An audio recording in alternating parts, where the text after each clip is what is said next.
What's up, everybody? This is your boy Retro Rogue, and today we are going to be doing a spoilery, non-spoilery review of Black Panther: Wakanda Forever. So we're going to get into that right now. So, Black Panther: Wakanda Forever. What did I think?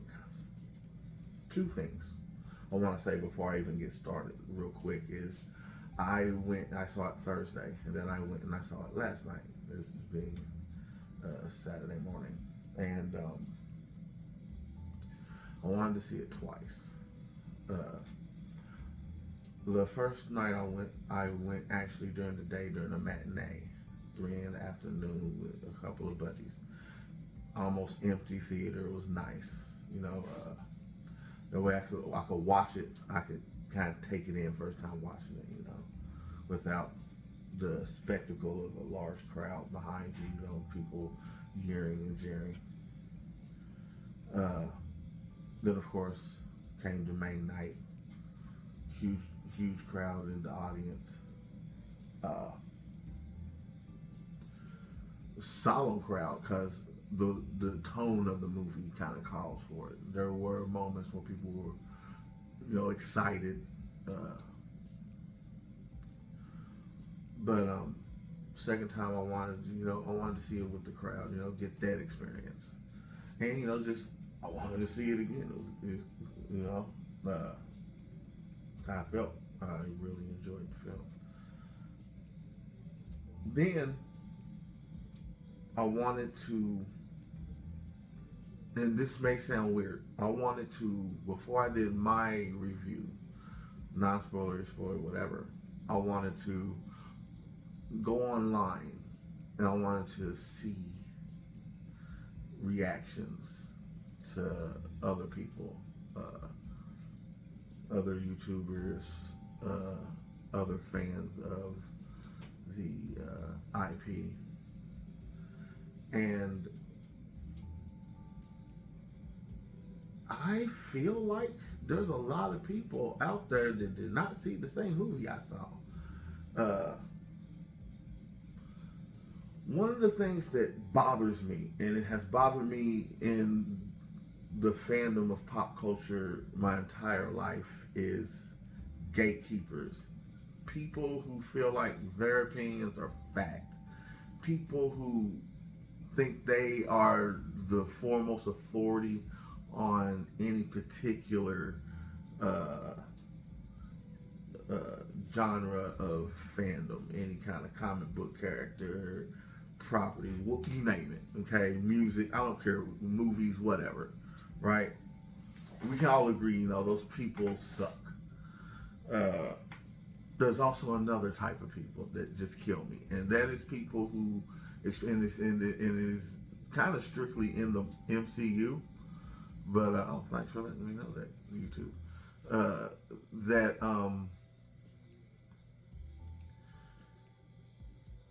people who have seen nothing but the movies. All right, they're Marvel movie fans, but over the course of 10 years and 20 plus movies, they think that now that they somehow are Marvel experts, uh,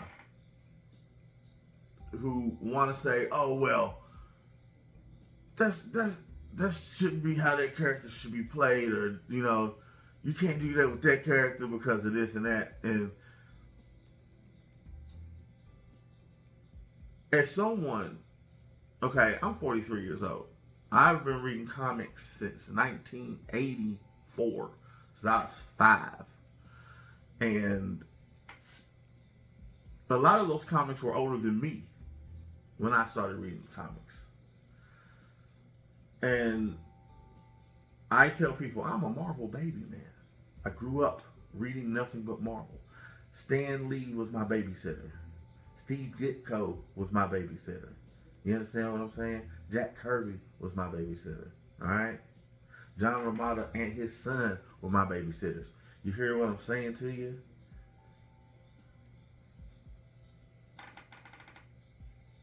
I read all these original stories.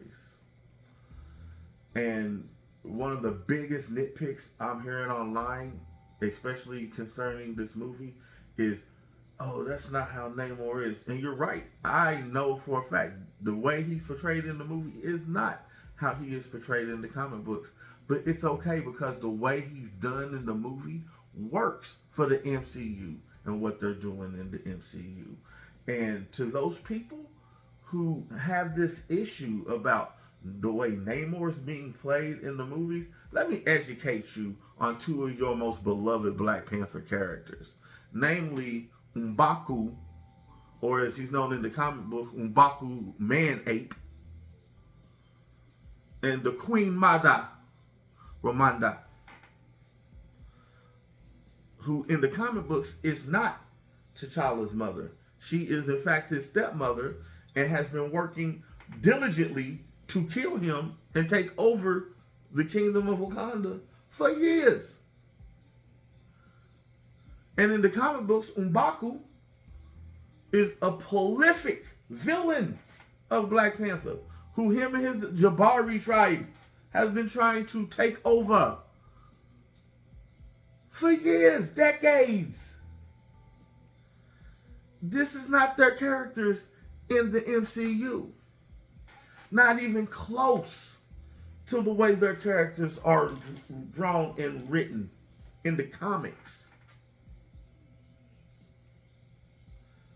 This nitpicking of what you think is okay to change in a character and what isn't to be changed in another character it's ridiculous. It's toxic to the fandom.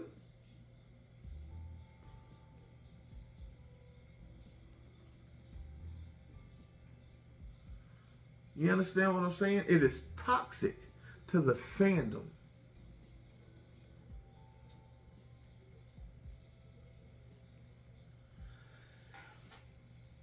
And when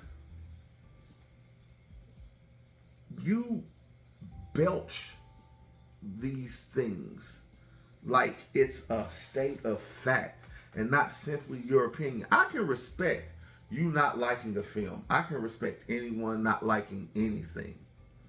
But when you don't like it for some of the reasons that I hear people not liking something, I don't think you hear yourself talking when you say these things. I don't know if you're doing it for the clicks. I don't know if you're doing it for the reviews. And then, of course, in the comments, people are like, yeah, man, thanks for being real. Thanks for being honest about this film. And da-da-da-da. Are they being honest? Are they being honest? Or are they pandering to you? This small sect of toxic fandom that gets off on degrading and downgrading anything that is different and away from the way they think things should be structured. This hashtag, what's it called? Hashtag recast T'Challa. I thought about it, and here's how I feel it would have happened. They did recasting, and these same cats who are screaming, "Oh, they should have just recasted him. This is bullshit." Nah. They be right here, right now, going, "How they should have never recasted T'Challa. They should have just let Shuri do it." You're not gonna make these cats happy, man. I've realized this just in my short time on this earth. I've realized that these are the kind of people. This is the part of the fandom that you can't make them happy. And they post this toxicness. They post this so that they get the clicks and they get the views on their sad little channel or big channel. Because some of these are big YouTubers. And I'm a little guy, so I'm not going to name any names because I don't want to get shut out. But when I sit and I watch a film that is just so beautifully done and so much hard work and effort is put into. You know, let's talk about how this movie came to pass. This movie was in production when they lost Chadwick. So then they had to stop production, go back to the writing room, and completely restructure the whole movie and do it on a time crunch so as not to miss too much. It got postponed by like 6 months, half a year, and they still was able to pull it off. There was so much real life stuff that was against this movie getting made in the first place. The fact that Ryan Coogler and his staff and Kevin Feige were able to put this together the way they did is nothing less than cinematic miracle. And I believe they deserve respect for that alone. To those people out there saying that this movie disrespected Black Panther's legacy, that disrespected the movie that came before it, how?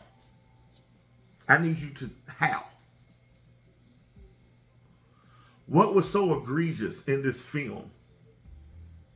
You're the Black Panther experts, right? You guys out there talking about, you know, your love for Black Panther when 90% of you only ever seen the movie or didn't become a Black Panther fan until you saw the movie, and then you went and you just tried to find as many old comics as you could to try to read up.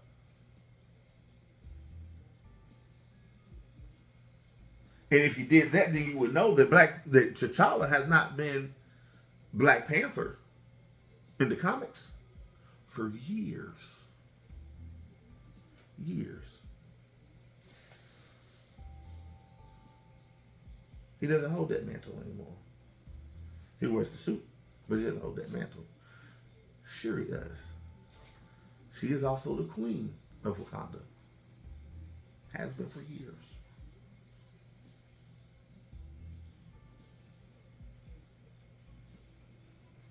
But I want to get to my review.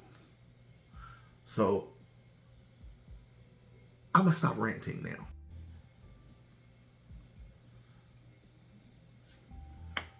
The review of Wakanda Forever, Black Panther 2.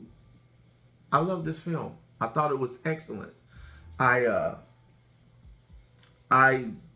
didn't think I was going to enjoy it this much because I don't really get into ensemble type films like where there's no real main character. It's just kind of I was on the fence about Guardians too because of that, but I should have known better. It's Marvel, right? I really enjoyed the way the movie was done. There was some pacing issues here and there. And to me, I feel like for a movie that's almost 3 hours, there shouldn't be pacing issues. But it wasn't nothing serious enough. It didn't take me out of the film to make me be like, oh God. 2 hours and 40 minutes, I was in it. There were just some scenes that just kind of felt like a little disjointed again. With everything that was going on in the making of this film, gets a pass. I can let that go. Storytelling wise, was it as strong as the first film? No. Was it a good story? Yeah. It was solid. The premise was solid. I understood it. I got it. I'm not going to complain about that. How it was executed was great to me. All the actors brought their A game. Every actor in this movie brought their A game. All of them. No exceptions. There was great performances done. Let's start with Namor. We'll start with let's address the elephant in the room, or should I say the merman in the water. Namor, man, I'm not even going to pretend like I can pronounce that actor's name, but God dang it, he killed it to me. This is a completely different version of Namor. I think this is not the arrogant asshat of a character that he is in the comic books, which I still like. Like, in the comic books, Namor is a stone cold badass. I tell people think Doom if Doom was, a merman. Like he's a ruler and he knows it. For real.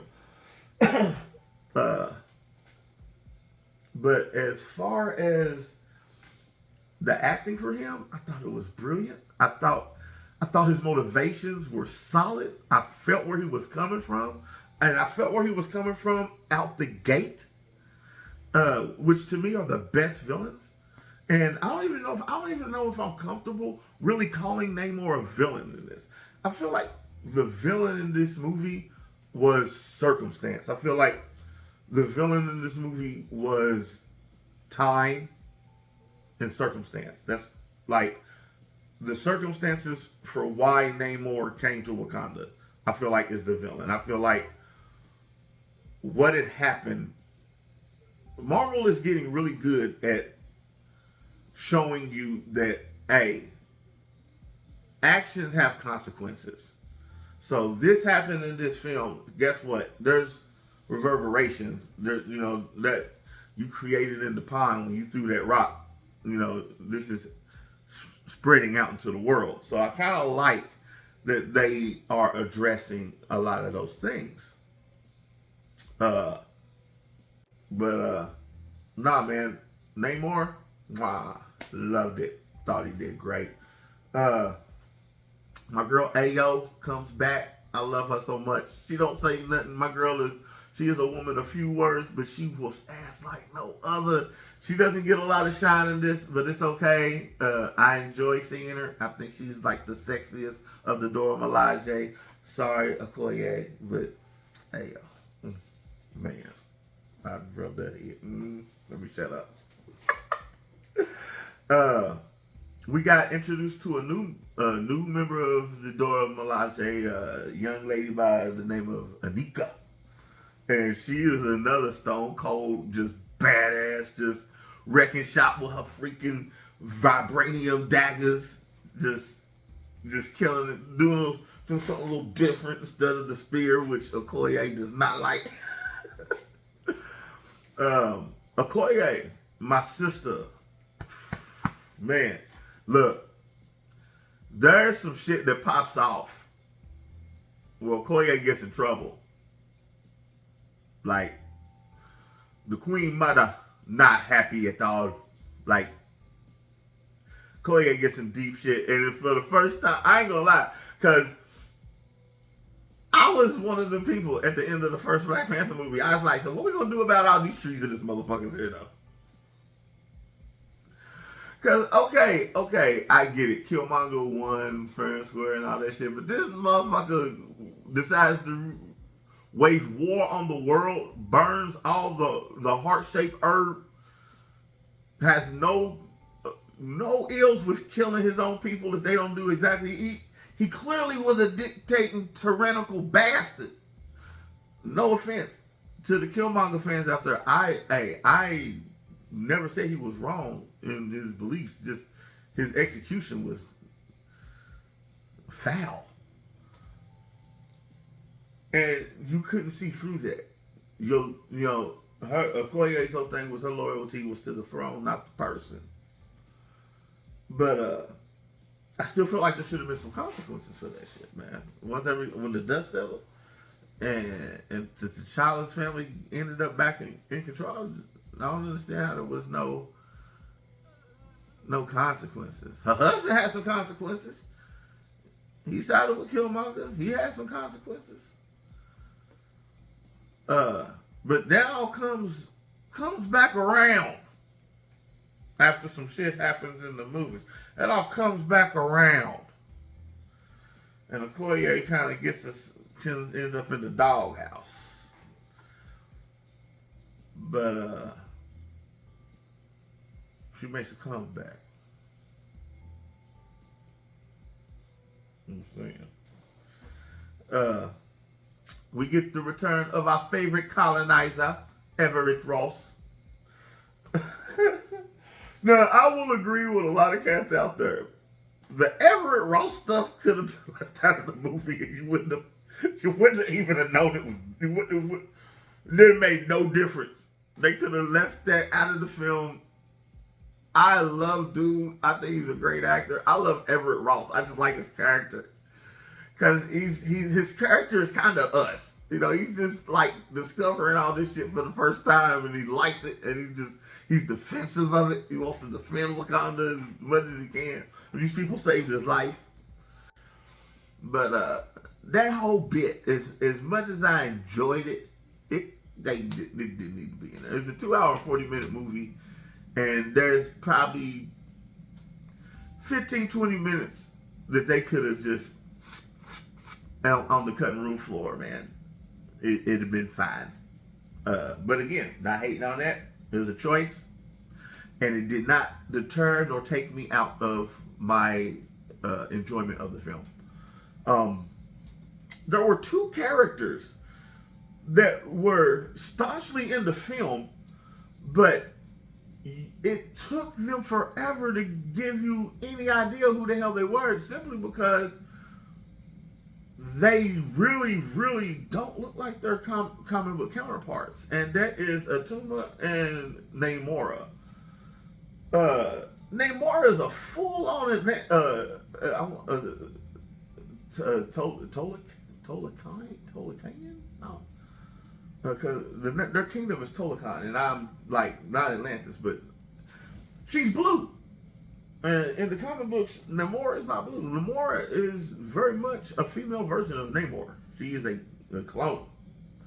I don't know if they've changed that over the years. You know, they retcon a lot of stuff, but she's because I know in some iterations they made her his sister or something like that. But she's never been like the other Atlanteans. She's been more closely to Namor. She doesn't have the wings on her feet or nothing like that, but she has the pink skin, pointed ears.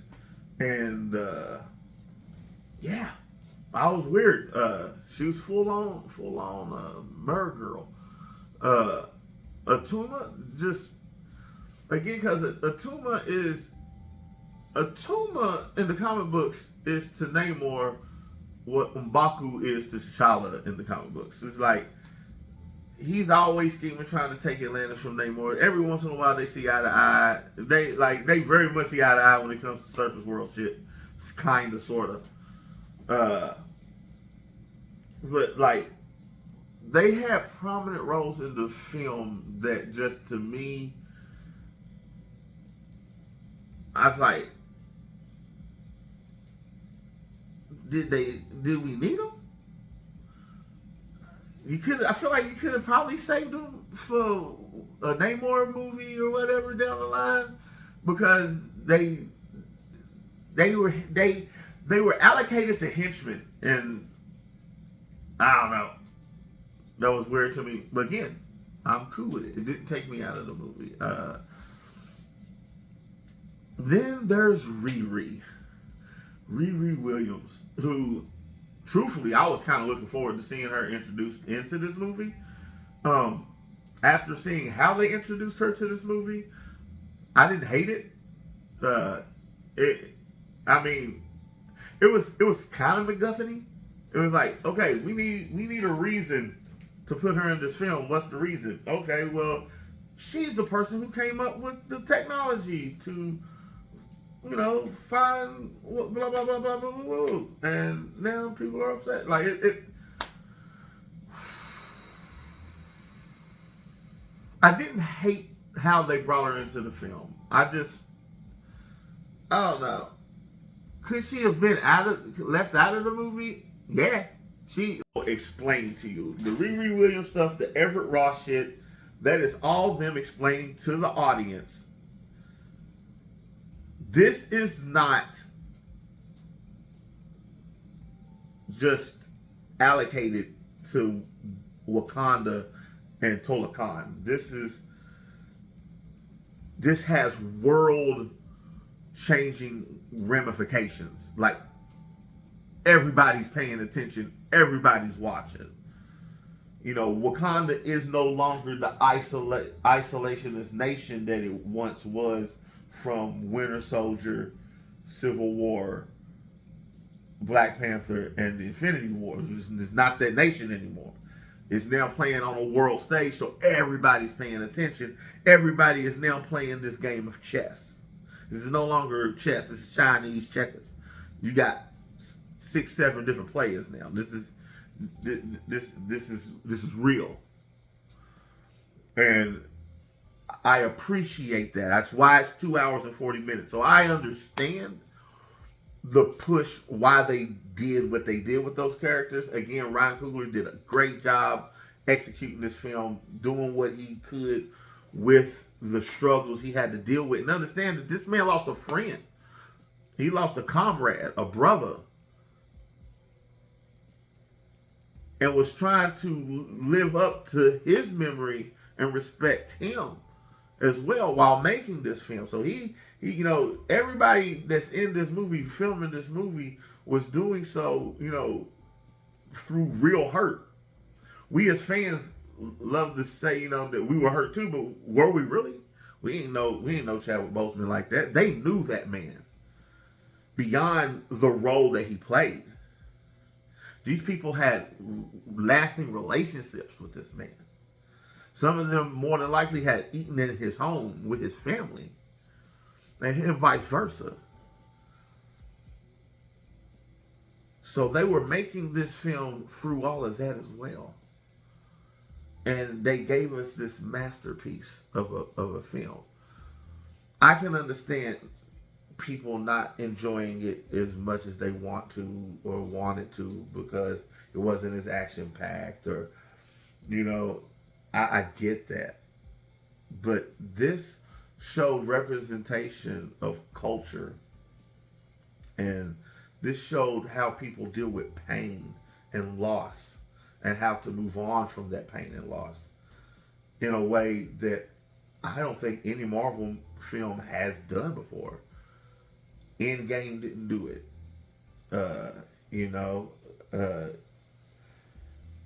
It really didn't shine a light on loss, like the ramifications of the actions of such a great tragedy as the blip or the snap, or as people, as we like to call it, the real world fucking blip. Stupid.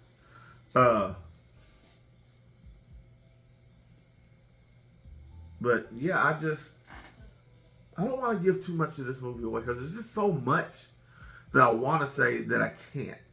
It's not even that I can't. I plan on doing a deep dive discussion with a good friend of mine who also just saw the film. Hopefully here in the next day or so, we're going to get together and do that. And we're going to go deep into it and discuss, the ramifications of everything that went down in the film. We'll talk about the post-credit scene. I'm not going to talk about that here. I don't want that. I know at this point everybody knows about the damn post-credit scene, but I want to talk about it again when I do my deep dive discussion. This is already getting super long and winded, and I was trying not to go there with that, but I had to say what I had to get that rant off my chest. I had to say what I had to say. Excuse me, but I love this film. I thought it was well done. I thought it was well executed.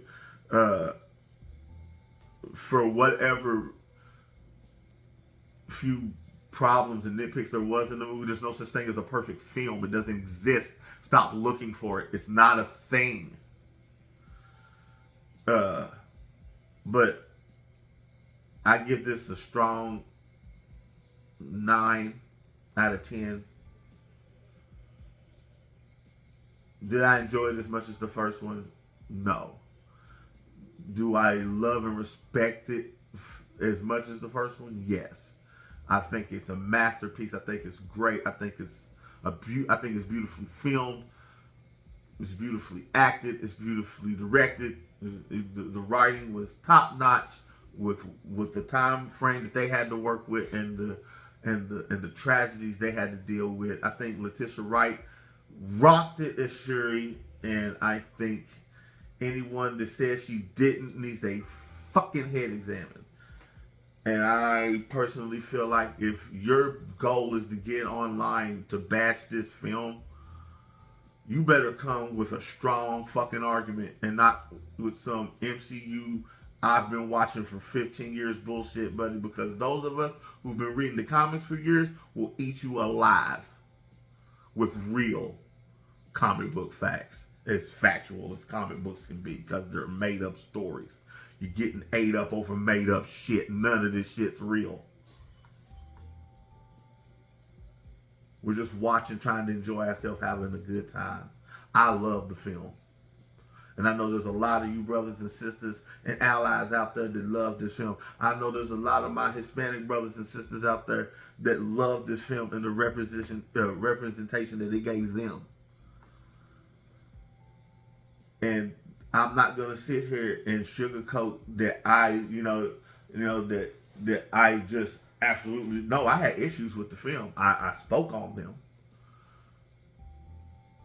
but it didn't take me away from the movie, and it didn't make me feel like that somehow this movie was a tragedy or somehow disrespectful to the legacy of Black Panther and Chadwick Boseman. It was most certainly not that. Nor do I believe it was a cash grab by the studios to capitalize on the death of Chadwick Boseman. I feel like people that are saying that, again, get your head examined, get your head out your ass. Stop with this toxicness. We don't need it. There's enough of that in the world. Don't bring it into our culture. Don't bring it into our pop culture, man. Don't do that. Leave that shit on the doorstep. When you come into this house, when you come into the house of Marvel, when you come into the house of pop culture, leave all that negativity on the doorstep, man. There's plenty of room for positivity in here for everybody. We can enjoy stuff. We can have a good time. All right, I'm gonna get off here. I'm sorry. I'm sorry for the rambling. I try not to be about that on my show, on my channel, but